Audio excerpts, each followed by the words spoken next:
So Star Wars has proven once again that they have absolutely zero interest in actually pleasing true Star Wars fans. They have absolutely zero interest in anything except for how people perceive them to land on the political spectrum. They don't care about anything except what kinds of fans, when it comes to politics, are viewing their content and are enjoying their content and expressing how much they enjoy their content on social media.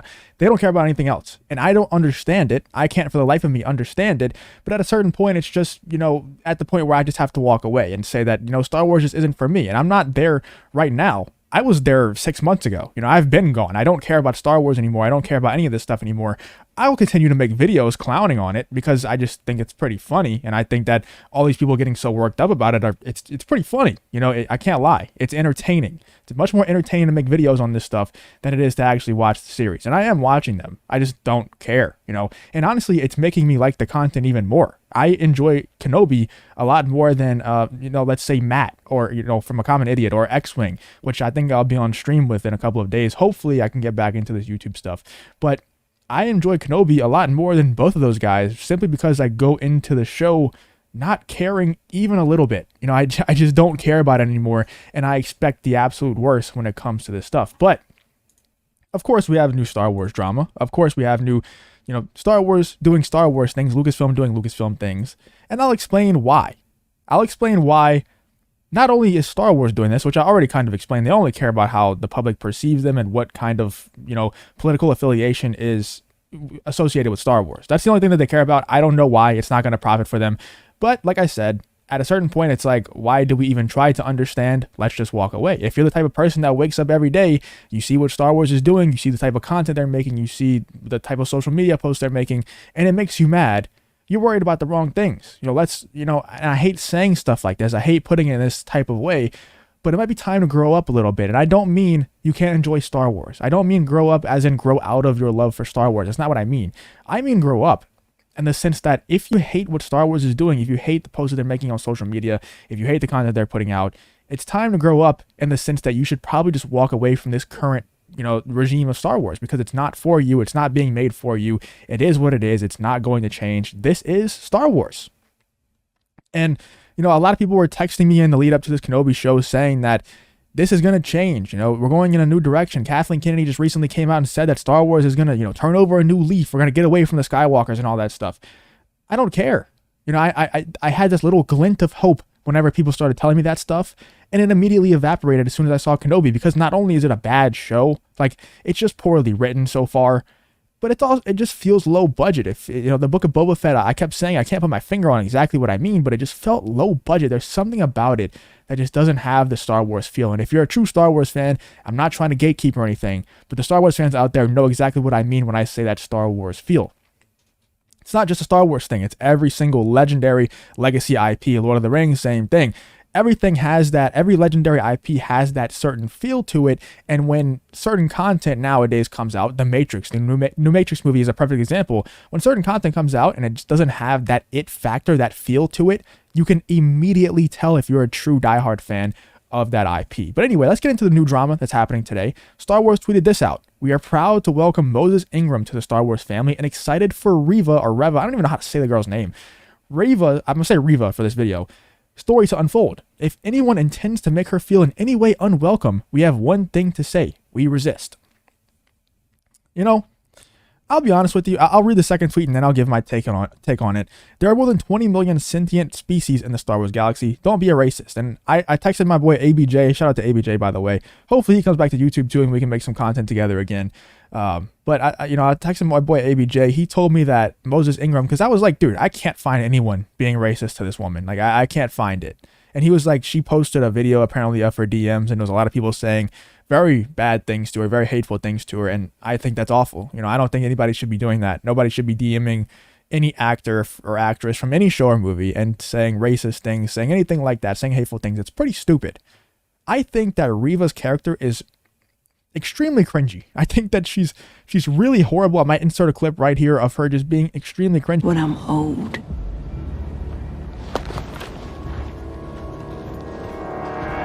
Be careful, third sister. You go too far. Maybe you don't go far enough. The writers, for whatever reason, in every single scene that she pops up in, I don't know how to put this in actual words, but every time she shows up, she just says some really cringy one-liner that's like, you know how they have those movies or those characters in certain movies that are supposed to be scary, but they're really just like a really cliche scary character. Like they show up and they just say a cliche scary character one-liner. Like whenever Reva showed up and she did this, that I'll insert the clip right here. Obi-wan. It's a very cliche, dumb, one-dimensional, scary character and a dumb TV show thing to do. And she does it repeatedly. Whenever Kenobi's flying away and she's like, "We'll destroy you." You can't escape him! We will destroy you! It's like, can you not come up with an original line for your villain character, or for the villain character right now that we all know is going to turn good? It's extremely cringy. I think that her performance is really bad, because even, Kylo Ren, Adam Driver, he kind of had the same thing where he would just show up, he would say some, very stereotypical villain line, but because he's such a good actor, it made it seem believable, it made it feel good. Moses Ingram is just not a good actress from what I've seen so far in Kenobi. I haven't seen her in anything else, so maybe she's great outside of this, but so far in this, she just really doesn't fit this role at all. But I don't think anyone should be attacking her, saying racist things, saying any kind of hateful things to her. That's really stupid of you to do, because if you're going to attack anyone, then it should be the writers. Sorry about that. Something just fell off my desk. But if you're going to attack anyone, it should be the writers, and you shouldn't be attacking them either. I'm just saying, if it's anyone's fault, it's the writer to the show. They've done a really bad job, not just with her character, but also with certain stupid plot points that I might go into if I do reviews on the episodes. But like I said, don't do that. That's really stupid of you to do. Don't be DMing these actors or actresses. Value Renegade, shout out to Value Renegade. He says, "What's funny is you guys are spending way more time talking about this inconsequential random character instead of the titular character of the show, or maybe this is all a marketing ploy for attention." I think it's a marketing ploy and also just, covering their ass before the show really goes downhill. They did it before the show even came out. Before there was even any, hatred towards this Moses Ingram person. They were already starting it. They were already gaslighting the Star Wars fan base, saying, they're preparing Moses Ingram for this to happen. It's crazy. It's almost like they did it on purpose. It's almost like they had it planned out. And I know that's probably not the case. I know she's probably seriously getting these, these DMs that are these hateful DMs, but it's almost like they want this stuff to happen because it gives them an easy excuse whenever the show flops for why it flopped. You can just blame it on the race of Star Wars fans, all 20 of them. It's crazy. And then, Star Wars tweeted out that Star Wars didn't tweet it out, but Disney, came out and released a statement saying that this is the most watched premiere of any Disney Plus show so far. It's crazy how everyone was saying that these racists were going to boycott the show. Whatever, man. It's crazy that they all boycotted the show, and yet it's the most watched show on Disney Plus ever, or most watched premiere on Disney Plus ever. It's crazy. Here's Matthew Kadish from Salty Nerd. Shout out to Matthew Kadish. He had a really good thread that I'll go through really quickly because I do have a couple of other tweets that I want to go through as well. I like to hear Ming-Na Wen's tales of abuse for daring to be a female POC in Star Wars, since the fanbase is apparently a bunch of R words. I'm going to try to refrain from saying that word too much. Remember all the races that...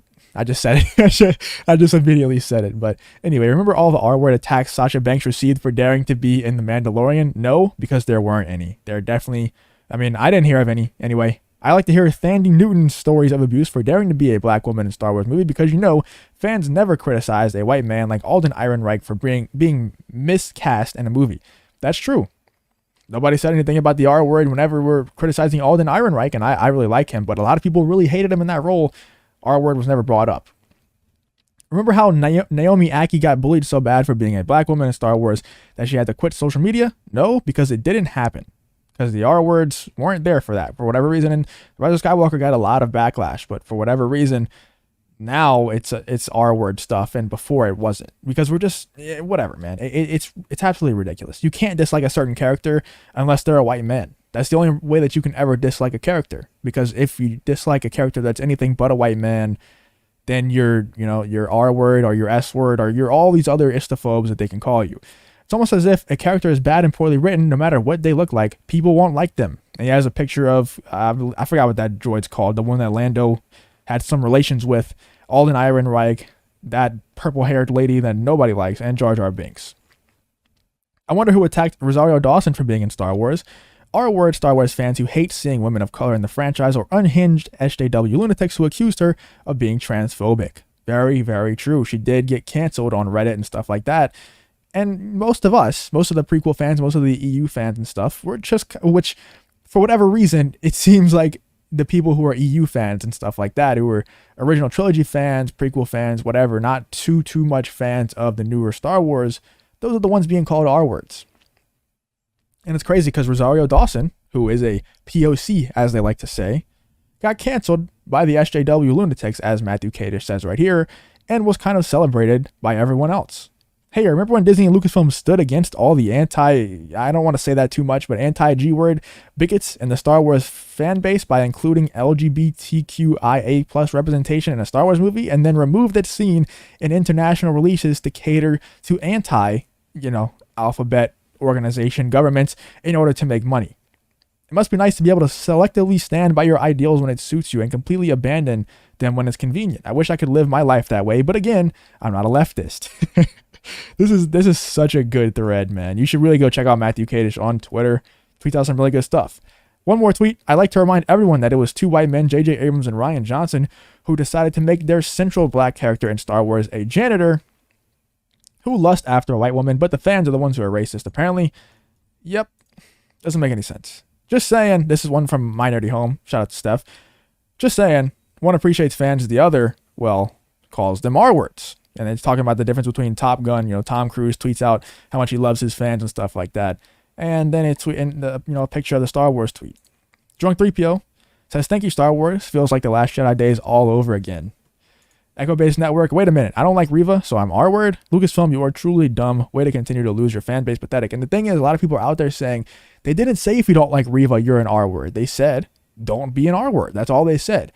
For one, we know what they're implying. For two, they have said repeatedly, over and over again, individuals from Lucasfilm, not Lucasfilm as a whole, Pablo Hidalgo, all those other Kathleen Kennedy disciples have come out repeatedly and said that people don't like the sequel trilogy because they are all these istophobes. They've said that repeatedly to us. So whenever they say something like this, it's only fair for us to assume what they mean. And what they probably mean by this, I would put money on it, is that if you don't like Reva, you are an R-word. Disney, we wish to take a stand against racial oppression. We resist. Also Disney. This is them editing out Finn in the Force Awakens poster when they went to China. It's just so hypocritical. People out there are really defending Disney, defending these big corporations who are doing stuff like this, tweeting out how much they hate racism and stuff like that when they actively participate in it. And they're probably, the biggest culprits when it comes to, R-word, when it comes to child slavery and stuff like that in other countries. They're proponents of this, man. They are actually the biggest culprits when it comes to these really bad things that are happening in the world. And for some reason, the SJWs on Twitter defend them time and time again. It doesn't make any sense to me. Let me know in the comments if you can make any sense of this situation. Let me know what you think about Star Wars and how it's going downhill. Like I said, man, if this stuff is making you mad on a daily basis, just walk away. Just make fun of it. But just don't put any stake in it. Don't put any emotional stake in it. Stop caring about Kenobi. Stop caring about Star Wars. It doesn't matter. Wake up and think about some other stuff. Go get in shape. Go make some more money in some sort of way. Start a side hustle. Do something else that's not Star Wars. Let me know in the comments what you think about the whole situation. If you did enjoy the video, please leave a like on the video and subscribe to the channel. If you want to follow me on Twitter, the link to that will be in the description. Thank you for watching the video, and I hope to see you in the next one.